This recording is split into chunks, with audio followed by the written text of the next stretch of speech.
Eny amin'ny faritry Tosy indray tsika amin'ity fanadihadiana manaraka ity, mifanolotanana ny fikambanana zanaka Tsimondrano amin'ny fanatsarana ny tanàna ka pahandalana eny an-toerana no nasipa namboarana tamin'izany mba hitsinjovana ny mponina sy ny andavanandrony.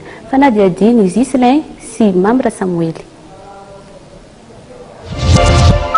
Lalana amin'ny 700 metatra eny Andohatanjona no andalam-panamboarana amin'izao fotoana izao. Ny teti-bidy 700 tapitrisa ariary eo izany. Tafiditra amin'izany ny fampitaovana sy ny karaman'ny mpiasa mandateraka ny asa.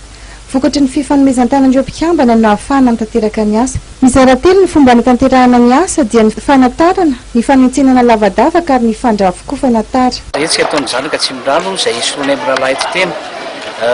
Araka rehefa fambariko foana hatramin'izay zanaka Tsimondrano dia fivolonana olona maro be no mpikambana ao aminy. Misy teknisiana, misy mpiasa fanjakana ambony, misy opérateur izay mifammetanana amina resaka action sociale ho ana Tsimondrano.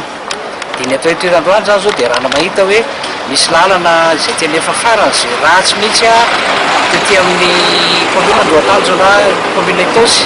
Potika tanteraka ilay lalana eo anatrehan'izany dia hita hoe mijaly ny olona mifamezivezy na mitatra na olon-tsotra izay mampiasa ny fiara na mitandetonta ihany koa ary dia telepanazy amin'ny rahalahy hoe andao hifandrimina dia ho amboarina ho averina amin'ny tokony ho izy ilay lalana aloha.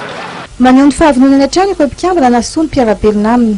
Izay ny tena zavatra lehibe fametanana ary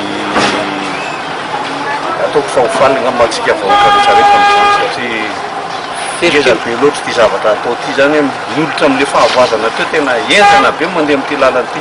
Maritra 2 andro eo ny asa fandrakofana tara.